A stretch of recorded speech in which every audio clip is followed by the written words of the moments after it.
السلام علیکم ورحمۃ اللہ وبرکاتہ نحمده ونصلي ونسلم على رسوله الكريم وعلى آله وأصحابه أجمعين أما بعد فأعوذ بالله من الشيطان الرجيم بسم الله الرحمن الرحيم واتلو عليهم نبأ إبراهيم صدق الله مولانا العظيم۔ درود شریف پڑھیں، اللہم صلی علی سیدنا مولانا محمد معدن جود والکرم وآلہ وصحبہ وبارک وسلم۔ محترم سامعین، درس تفسیر میں حضرت سیدنا ابراہیم خلیل اللہ علی نبینا علیہ الصلوۃ والتسلیم کا تذکرہ چل رہا ہے۔ اس سے پہلے بیان ہوا تھا کہ حضرت ابراہیم علیہ السلام اللہ تعالیٰ کے حکم سے اپنی اہلیہ حضرت سیدتنا ہاجرہ رضی اللہ تعالی عنہ اور حضرت اسماعیل علیہ السلام جو ابھی دودھ پیچھے بچے تھے، انہیں مکہ معظمہ کعبہ شریف کے پاس چھوڑ کر کے تشریف لے گئے۔ اس وقت کعبہ شریف کی کوئی عمارت نہیں تھی، بس ایک ٹیلے کی شکل میں تھا، اور نہیں وہاں پہ کوئی درخت نہ چشمہ، کچھ بھی نہیں تھا۔ حضرت ابراہیم علیہ السلام نے حضرت ہاجرہ کو ایک ٹوکری میں چند کھجوریں اور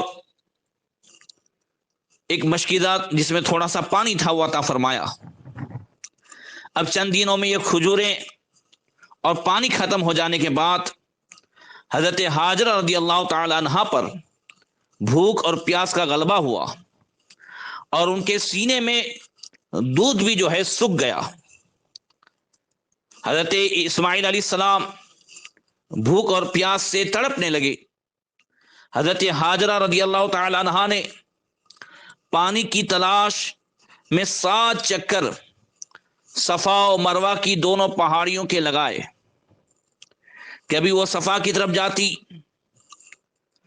اور جہاں زمزم کا کنواں ہے، ہم نے سن 2000 میں دیکھا، ابھی تو جو ہے اسے سب بند کر دیا گیا ہے، تو اس کنویں کی جگہ حضرت اسماعیل علیہ السلام کو رکھا تھا، اور جب آپ صفا سے مروہ کی طرف جاتی تو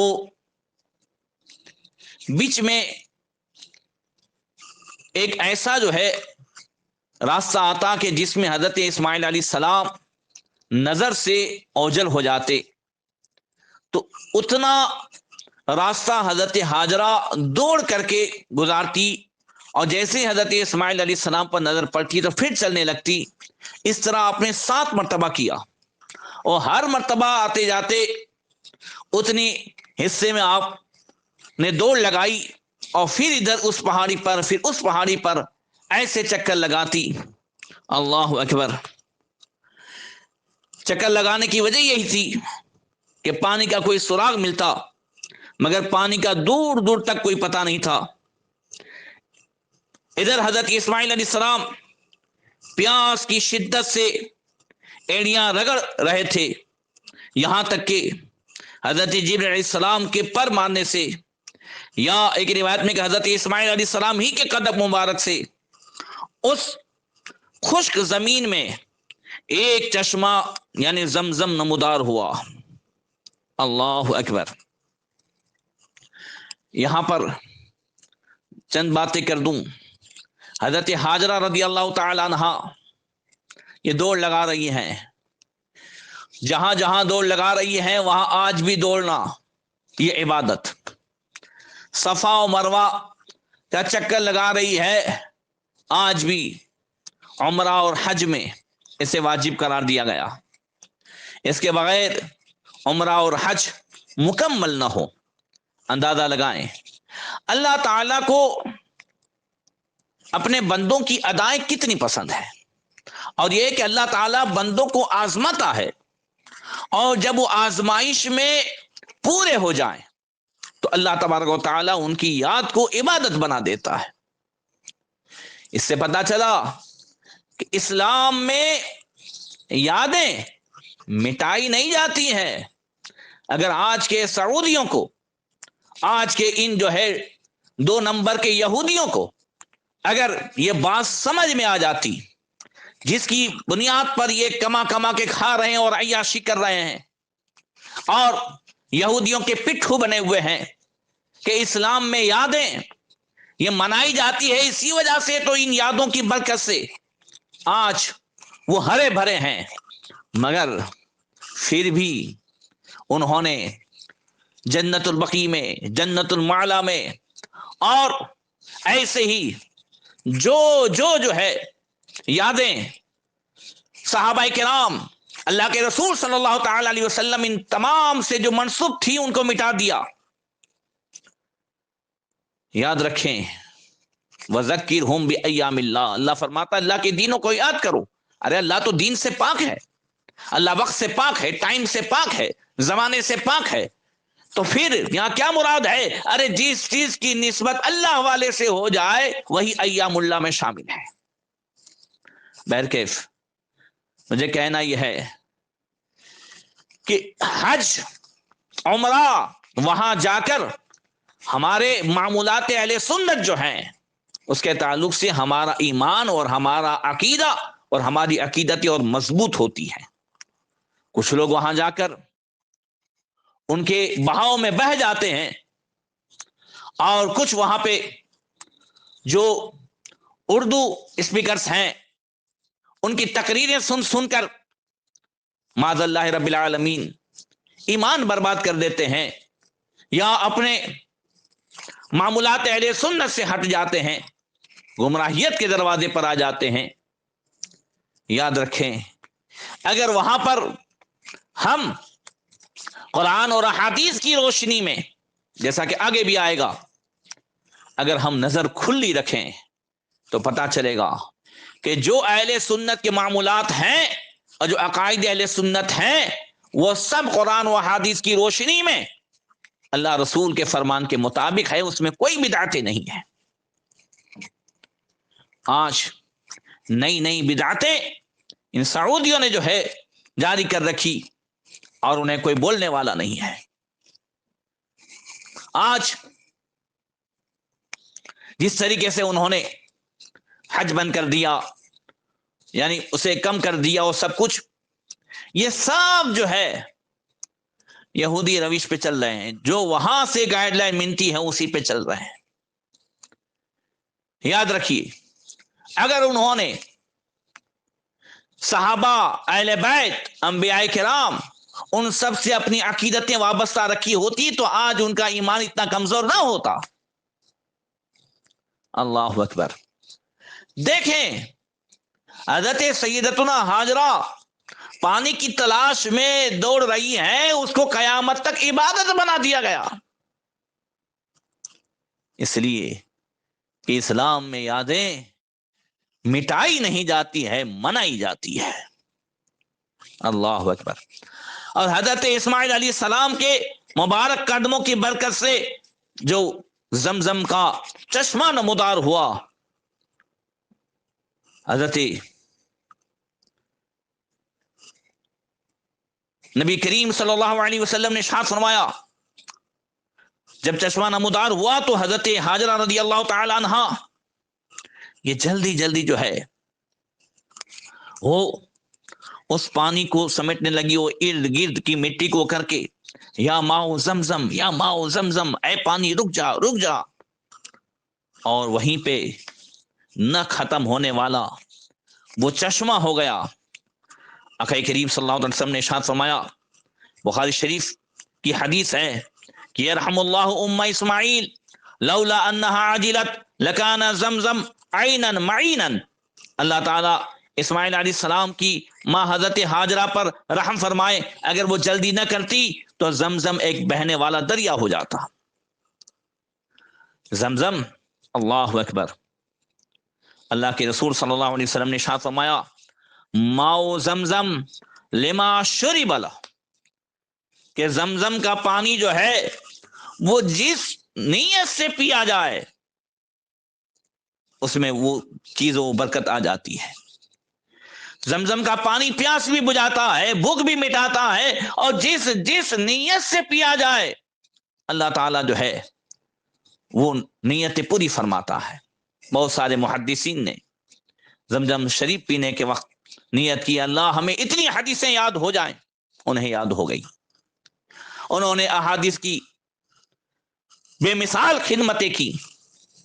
اور ایسے تو کئی واقعات ہیں، چونکہ انشاءاللہ تعالیٰ کبھی موقع ملا تو زمزم شریف پر پوری گفتگو کروں گا. حضرت ابراہیم علیہ السلام کی دعاؤں کے تعلق سے آپ کو یاد ہوگا اس سے پہلے کے درس میں کہ آپ نے حضرت اسماعیل اور حضرت ہاجرہ کو وہاں چھوڑ کر جو دعا کی تھی اس میں سے ایک یہ بھی تھی کہ فَجْعَلْ أَفْئِدَةً مِّنَ النَّاسِ وَتَهْوِي إِلَيْهِمْ، اے اللہ لوگوں کے دلوں کو ان کی طرف مائل کرتے. بے آب و دانا چٹیل میدان میں ماں بیٹے کئی دنوں سے اکیلے ہیں، پانی کا انتظام تو بے مثال، پانی کا انتظام، زمزم شریف کا انتظام یہ اللہ تعالیٰ نے فرما دیا، مگر دونوں ماں بیٹے یہاں تنہا ہے. اب حضرت ابراہیم علیہ السلام کی وہ دعا یوں پوری ہوئی کہ قبیلے جرہم وہ اس جگہ سے گزر رہا تھا، تو انہوں نے چونکہ زمزم شریف کا یہ چشمہ جاری ہو چکا تھا اور جہاں پانی ہو وہاں پرندے بھی آ جاتے ہیں، تو انہوں نے ایک پرندہ دیکھا تو انہیں تعجب ہوا کہ بیابان میں جنگل میں پرندہ کیسا، شاید کہیں چشمہ نمودار ہوا ہو. انہوں نے تلاش کے لیے جب آدمی بھیجے تو انہوں نے جا کر کے اس قبیلے کے سردار سے کہا کہ وہاں ایک چشمہ ہے، ایک عورت بیٹھی ہے اور ساتھ میں اس کی گود میں ایک چھوٹا سا بچہ ہے. تو وہ لوگ وہاں پر آئے، ان لوگوں نے حضرت سیدتنا ہاجرہ رضی اللہ تعالی عنہا سے اسی جگہ بسنے کی اجازت مانگی. حضرت ہاجرہ رضی اللہ تعالی عنہا نے اس شرط پر اجازت عطا فرمائی کہ یہاں تم رہ سکتے ہو، اس پانی سے فائدہ اٹھا سکتے ہو، مگر پانی میں تمہارا حق نہ ہوگا، یعنی اس پر قبضہ نہیں ہوگا. اللہ کے رسول صلی اللہ علیہ وسلم نے حدیث پاک میں ارشاد فرمایا، یہ بھی بخاری شریف کی حدیث ہے، اس کا شروع کا حصہ گزر چکا کہ یرحم اللہ ام اسماعیل لو ترک زمزم او قال لو لم تغرف من الماء لكانت عينا معينا واقبل جرهم فقالوا اتأذنين ان ننزل عندك قالت نعم ولا حق لكم في الماء قالوا نعم. آقا فرماتی کہ اللہ تعالی حضرت اسماعیل علیہ السلام کی ماں پر رحم فرمائے، اگر وہ زمزم کو چھوڑ دیتی یا فرمائے کہ اگر وہ پانی سے چلو نہ بھرتی تو ایک بہتا دریا ہوتا. پھر حضور نے فرمایا کہ قبیلے جرہم کے لوگ وہاں پر آئے اور عرض کی کہ کیا آپ ہمیں یہاں ٹھہرنے کی اجازت دیتی ہیں؟ آپ نے فرمایا ہاں، مگر اس شرط پر کہ چشمے پر تمہارا کوئی حق نہیں ہوگا. انہوں نے تسلیم کر لیا اور وہیں پر وہ ٹھہر گئے. میں حضرت اسماعیل علیہ السلام کی قربانی کا واقعہ انشاءاللہ آئندہ کل جو ہے اور پرسوں بیان کروں گا، کل بھی تھوڑا سا بیان ہوگا. ابھی اسے پر تھوڑے آگے بڑھتا ہوں کہ قبیلے جرہم کے لوگ وہاں پر آباد ہو گئے اور حضرت اسماعیل علیہ السلام جوان ہو گئے اور حضرت اسماعیل علیہ السلام کی شادی قبیلے جرہم کے جو ہے ایک سردار کی لڑکی سے ہو گئی. ادھر حضرت سارہ رضی اللہ تعالی عنہا سے حضرت ابراہیم علیہ السلام نے اجازت لی کہ میں اپنے بیٹے اسماعیل سے ملنا چاہتا ہوں. حضرت سارہ نے عرض کی آپ جائیں، مگر ایک شرط ہے کہ آپ سواری سے نہیں اتریں گے اور وہاں زیادہ نہیں ٹھہریں گے. حضرت ابراہیم علیہ السلام نے یہ شرط مان لی، چونکہ ان دونوں میں اس وقت طے ہوا تھا جب ہاران سے نکلے تھے، مقام ہاران سے حضرت ابراہیم علیہ السلام جب اپنے چچا کے یہاں گئے تھے، ان کی شادی ہوئی، تب طے ہوا تھا کہ ہم ایک دوسرے کا کہا مانیں گے. لہذا اس شرط پر حضرت ابراہیم علیہ السلام روانہ ہوئے. جب مکہ شریف آئے تو حضرت اسماعیل علیہ السلام کی شادی ہو چکی تھی. میں یہ قربانی کے واقعے سے پہلے آگے کی بات کر رہا ہوں. بات کی تو تلاش کرتے کرتے حضرت اسماعیل علیہ السلام کے دروازے پر آئے. حضرت اسماعیل علیہ السلام گھر پر نہیں تھے، وہ شکار کے لیے گئے ہوئے تھے، کیونکہ گزر بسر کے لیے حرم شریف سے نکل کر شکار کرتے تھے، پھر واپس آ جاتے تھے. حضرت ابراہیم علیہ السلام نے ان کی بیوی سے پوچھا اسماعیل کہاں ہے؟ جواب دیا وہ یہاں نہیں ہے، شکار کے لیے جنگل گئے ہیں. حضرت ابراہیم علیہ السلام نے گھر کے حالات پوچھے تو اس بیوی نے شکایتیں شروع کی. پوچھا کیا گھر میں مہمان نوازی کے لیے کچھ نہیں ہے؟ اس نے کہا کچھ نہیں ہے. حضرت ابراہیم علیہ السلام نے پوچھا کیا تمہارے پاس کھانا پانی کچھ بھی نہیں ہے؟ اس نے جواب دیا کچھ بھی نہیں ہے. اور بس شکایتیں شروع کی کہ بس جہاں سے شکار لاتے ہیں تھوڑا سا مل جاتا ہے، بہت ہی برے حالات ہیں، یہ ہے وہ ہے. خوب جو ہے اپنے شوہر کی ناشکری بھی اور خوب شکایتیں پیش کی. حضرت ابراہیم علیہ السلام نے فرمایا جب تمہارا شوہر آ جائے تو اسے میرا سلام کہنا اور اسے کہنا کہ اپنے گھر کی چوکھٹ بدل لے. یہ کہہ کر حضرت ابراہیم علیہ السلام واپس آ گئے. جب حضرت اسماعیل علیہ السلام واپس آئے تو انہوں نے اپنے گھر میں خوشبو پائی. سبحان اللہ، ایک نبی دوسرے نبی کی خوشبو کیوں نہ محسوس کرے. انہوں نے نبوت کے وہ انوار دیکھے، وہ خوشبو محسوس کی تو اپنی اہلیہ سے پوچھا کیا کوئی آیا تھا؟ بیوی نے کہا ہاں، اس طرح کے ایسے ہولیے والے اس شکل کے بزرگ آئے ہوئے تھے. حضرت اسماعیل علیہ السلام نے پوچھا انہوں نے تجھے کیا کہا ہے؟ اس بیوی نے کہا انہوں نے کہا کہ اپنے شوہر کو میرا سلام کہنا اور کہنا کہ اپنے دروازے کی چوکھٹ بدل لے. حضرت اسماعیل علیہ السلام نے یہ سنا تو فرمایا سن، وہ بزرگ میرے والد گرامی حضرت ابراہیم علیہ السلام تھے، اور چوکھٹ بدلنے کا فرمایا ہے وہ تم ہو. اور پھر حضرت اسماعیل علیہ السلام نے اس بیوی کو طلاق دے دی اور ایک خاتون سے شادی کر لی. اللہ اکبر. کچھ عرصے کے بعد پھر حضرت ابراہیم علیہ السلام حضرت اسماعیل علیہ السلام سے ملنے آئے اور پھر وہی شرط تھی، وہی معاملات تھے. اب کی دبا بھی حضرت اسماعیل علیہ السلام کے گھر پہنچے. حضرت اسماعیل علیہ السلام اس بار بھی گھر میں نہیں تھے، ان کی یہ دوسری بیوی تھی. آپ نے پوچھا تمہارے شوہر کہاں ہیں؟ اس نے کہا وہ شکار کے لیے گئے ہیں، انشاءاللہ ابھی آ جائیں گے. اللہ تعالیٰ آپ پر رحم فرمائے. سواری سے نیچے تشریف لے آئے. حضرت ابراہیم علیہ السلام نے نیچے اترنے کے بجائے پوچھا تمہاری گزر بسر کیسے ہو رہی ہے؟ اس دوسری بیوی نے کہا الحمدللہ ہم خیریت اور وسعت سے ہیں اور شکار کر کے آتے ہیں، بہت اچھا ہے، اور یہ زمزم شریف بھی ہے اور کھانا پینا بھی اچھا چل رہا ہے. آپ نے پوچھا تمہارا کھانا کیا ہوتا ہے؟ اس نے کہا گوشت. اور پینے کے لیے کیا ہوتا ہے؟ اس نے کہا یہ آب زمزم. آپ نے فرمایا کیا تمہارے پاس مہمان نوازی کے لیے کچھ ہے؟ اس نے کہا ہاں ہاں. پھر وہ گئی اور دودھ اور گوشت لے آئی. حضرت ابراہیم علیہ السلام نے برکت کی دعا دی اور پھر عرض کیا کہ سواری سے نیچے تشریف لے آئے کہ میں آپ کا سر مبارک دھو دوں. حضرت ابراہیم علیہ السلام نے فرمایا میں اتر نہیں سکتا. پھر وہ ایک بڑا سا پتھر لے آئی جو کہ حقیقت میں وہ مقام ابراہیم بعد میں بنا، جس پر حضرت ابراہیم علیہ السلام نے اپنا قدم مبارک رکھا اور عرض کیا کہ آپ اپنا قدم مبارک اس پر رکھ کر سر جھکا دیں، میں ادھر ہی دھو دیتی ہوں. اس طرح اس نے حضرت ابراہیم علیہ السلام کا سر مبارک دھویا. حضرت ابراہیم علیہ السلام اس سے بڑے خوش ہوئے اور فرمایا جب تمہارا شوہر آئے تو اسے میرا سلام کہنا اور کہنا کہ اپنے دروازے کی چوکھٹ کو مضبوطی سے پکڑے رکھے. اور پھر حضرت ابراہیم علیہ السلام جو ہے وہ تشریف لے گئے. جب حضرت اسماعیل علیہ السلام آئے تو انہوں نے پھر نبوت کے انوار دیکھے، پھر خوشبو محسوس کی. اپنی اس دوسری بیوی سے پوچھا کیا کوئی آیا تھا؟ تو اس نے کہا ہاں ہاں جو ہے ایک بزرگ آئے تھے، وہ کہتی ہے نعم شیخ احسن الناس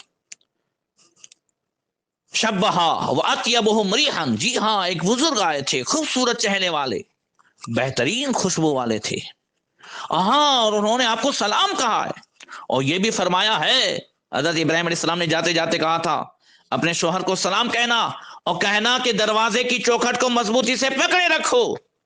حضرت اسماعیل علیہ السلام نے سن کر فرمایا ہاں ہاں وہ میرے والد محترم حضرت ابراہیم علیہ السلام تھے، اور جس چوکھٹ کو مضبوطی سے پکڑے رکھنے کا حکم فرمایا ہے وہ تم ہو، اس لیے کہ تم شکر گزار ہو۔ محترم سامعین، یہاں سے پتہ چلا کہ بیوی جو ناشکری ہوتی ہے وہ گھر کے لائق نہیں، اس گھر میں بے برکتی ہو جاتی ہے۔ اللہ ارشاد فرماتا ہے لئن شکرتم لازیدنکم، اگر تم شکریہ ادا کرو گے تو تمہیں اور زیادہ ملے گا۔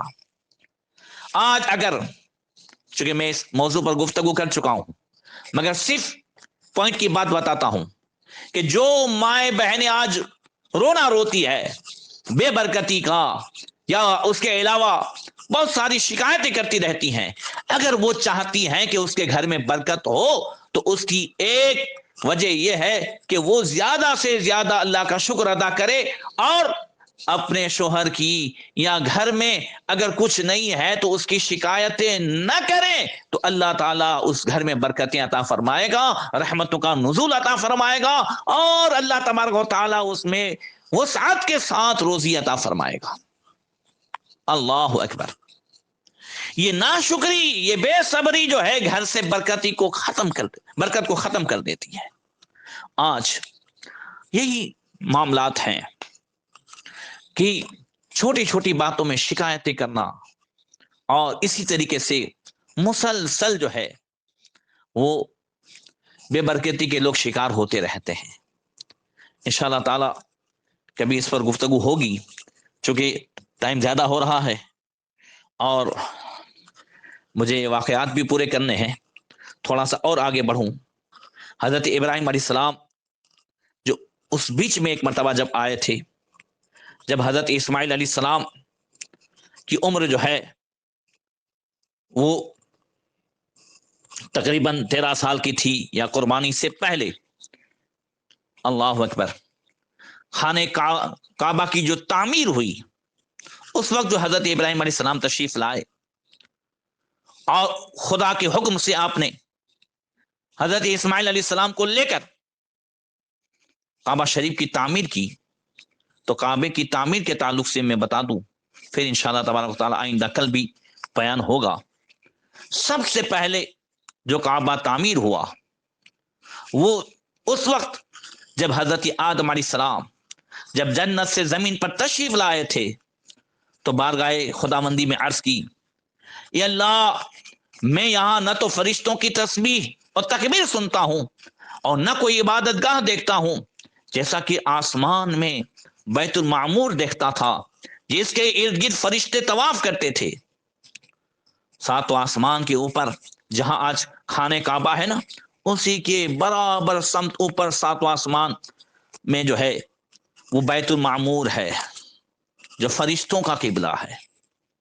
جب حضرت آدم علیہ السلام نے کہا مولا یہاں کوئی عبادت گاہ نہیں ہے، جیسے وہاں میں نے دیکھا کہ فرشتے بیت المعمور کے ارد گرد طواف کر رہے ہیں، تو اللہ تعالیٰ نے ارشاد فرمایا جاؤ ہم جہاں نشان بتاتے ہیں وہاں کعبہ بنا کر اس کے ارد گرد طواف بھی کر لو اور اسی کی طرف نماز بھی ادا کرو۔ حضرت جبرائیل علیہ السلام آدم علیہ السلام کی رہبری کے لیے ان کے ساتھ چلے اور انہیں لائے جہاں سے زمین بنی تھی۔ ان اول بیت وضع للناس للذی ببکۃ، اللہ فرماتا ہے پہلا گھر جو لوگوں کے لیے بنایا گیا وہ مکہ میں ہے، یعنی کعبے کی جگہ سے، اور یاد رکھیے روئے زمین میں جہاں سے زمین بننے کی شروعات ہوئی ہے یہ وہی جگہ ہے جہاں آج خانہ کعبہ ہے، کہ سب سے پہلے پانی پر جھاگ اور پھر جھاگ سے زمین کی ابتدا وہیں سے ہوئی۔ جبریل امین اعلیٰ نبینا علیہ الصلوۃ والتسلیم نے اس جگہ پر اپنا پر مار کر ساتوں زمین تک بنیاد ڈال دی. آپ نے ایک پر مارا تو ساتوں زمین تک اس کی کعبہ شریف کی بنیاد ہو گئی، جس کو فرشتوں نے 5 پہاڑوں کے پتھروں سے بھرا. کوہ لبنان، کوہ طور اور جودی پہاڑ و حیرا اور کوہ زیتا، ان پہاڑوں کے پتھروں سے فرشتوں نے اس کی بنیاد بھر دی، اور وہاں نشان کے لیے 4 طرف دیوار جو ہے بنا دی کہ اس طرف منہ کر کے حضرت آدم علیہ السلام نماز پڑھتے رہے اور اس کا طواف بھی کرتے رہے. اور پھر جو ہے جب حضرت نوح علیہ السلام کے زمانے میں طوفان آیا تو پھر وہ عمارت آسمان پر اٹھا لی گئی اور وہاں ایک ٹیلے کی شکل میں رہ گیا. پھر حضرت ابراہیم علیہ السلام کو حکم ہوا اور آپ آئے اور آپ نے کعبہ شریف کی تعمیر کی. کس طرح ہوئی، کیسے ہوئی، انشاءاللہ تعالی آئندہ کل بیان ہوگا. آج قربانی کے مسائل میں سے یہ سن لیں، میں نے اس سے پہلے کہا تھا کہ قربانی کے جانور کو عیب سے خالی ہونا چاہیے. تو تھوڑا عیب ہو تو قربانی ہو جائے گی، مگر زیادہ عیب ہو تو بالکل نہیں ہوگی، اور تھوڑا عیب ہو تو قربانی ہو تو جائے گی مگر مکروہ ہوگی. اب وہ سن لیجئے کہ کون سے عیب میں قربانی ہوتی ہے اور کون سے اس میں عیب میں نہیں ہوتی ہے. بھینگے جانور کی قربانی جائز ہے، جو جانور بھینگا ہو ایک آنکھ سے تھوڑا سا، مگر اندھے جانور کی قربانی جائز نہیں ہے. اور جو جانور کانا ہو کہ جس کا کاناپن جو ہے ظاہر ہو، اس کی بھی قربانی جائز نہیں ہے. اور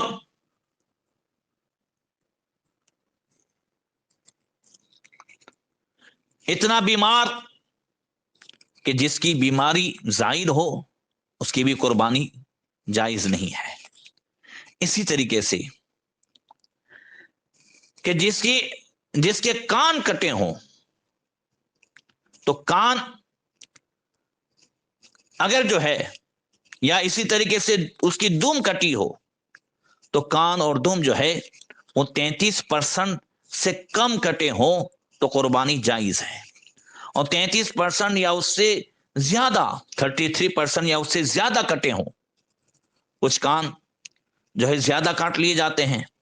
تو اگر مان لیجئے کہ 9 انچ کا کان تھا تو 3 انچ یا اس سے زیادہ جو ہے اگر کٹا ہوا ہے تو جائز نہیں، 3 انچ سے کم کٹا ہوا ہے تو پھر جائز ہے. اللہ تبارک و تعالی ہم سب کو جو ہے عید قربان کی برکتوں سے و فیضان سے مالا مال فرمائے. السلام علیکم ورحمۃ اللہ وبرکاتہ.